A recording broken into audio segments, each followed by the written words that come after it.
Hablemos de Syd Barrett, el genio, la mente maestra detrás de Pink Floyd, el arquitecto de su sonido psicodélico. Era una de las figuras más brillantes de la música, pero justo en la cima, cuando todo el mundo lo aclamaba, simplemente se esfumó.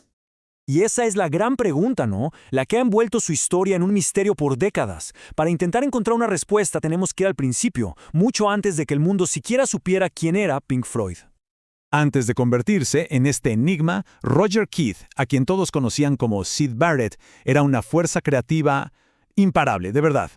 Miren, desde muy chico, lo de Barrett ya era otra cosa. Su creatividad era excepcional y no se quedaba solo en la música, ¿eh? El tipo se construía su propio equipo, sus propios amplificadores, mientras se devoraba a Shakespeare y a Orwell. O sea, imaginen esa mezcla, esa fusión de técnica y arte que sentaría las bases para todo lo que vendría.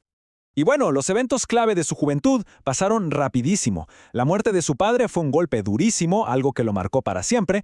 Poco después, su mamá, para tratar de animarlo, lo dejó ensayar con su primera banda ahí, en el patio de su casa. Años más tarde, ya en Londres, nacería la banda que cambiaría la historia del rock para siempre. Pero aquí es donde la historia da un giro, uno muy trágico. Porque con el éxito masivo, también llegó una oscuridad que, bueno, se terminaría tragando a su principal visionario.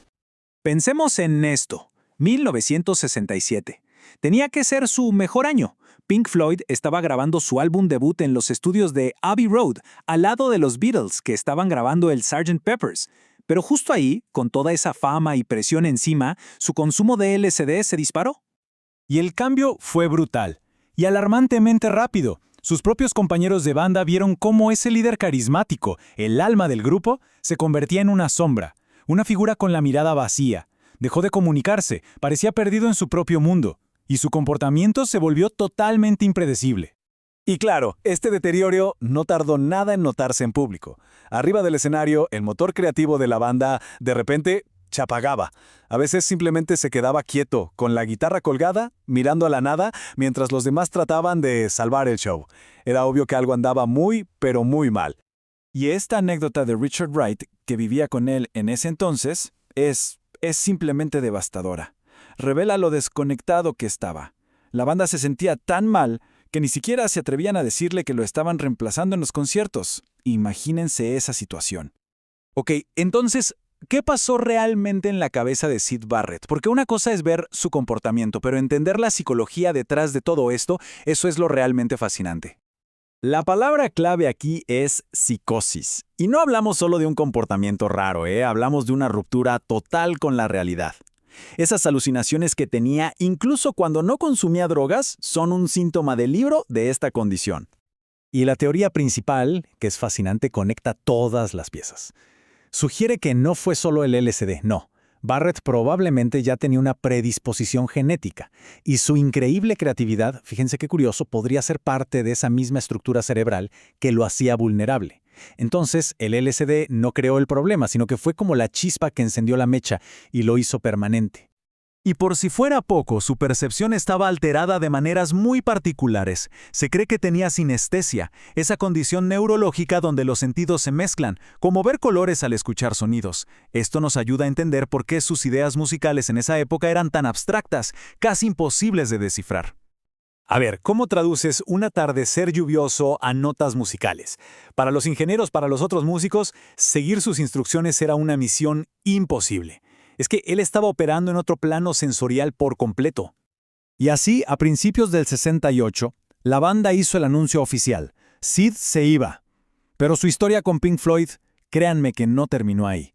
Faltaba un último capítulo, uno casi fantasmal. Pasan 7 años. ¡7!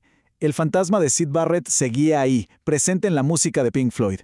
Y en 1975, justo cuando grababan un álbum dedicado completamente a él, ocurrió un encuentro final, uno tan extraño que parece sacado de una película. Imaginen la escena. La banda está mezclando Shine On You, Crazy Diamond, su tributo directo a Syd, y de repente entra un hombre extraño al estudio, gordo, calvo, con las cejas afeitadas, irreconocible. Nadie sabía quién era al principio. Cuando por fin se dieron cuenta, el shock fue total.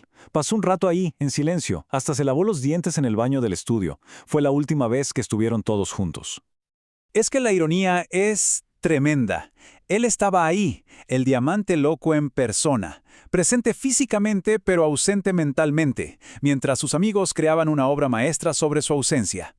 Después de ese día, se borró del mapa. Se fue a casa de su madre, a pintar y a la jardinería, lejos de todo el mundo que lo hizo una leyenda. Y la pregunta queda en el aire. ¿Fue una víctima de la psicodelia, una víctima de la época, o un genio demasiado frágil, atrapado para siempre en su propia mente? La historia de Syd Barrett nos recuerda ese equilibrio tan delicado entre el genio y la locura, un diamante brillante que se apagó demasiado pronto, pero cuyo eco, bueno, su eco resuena hasta hoy,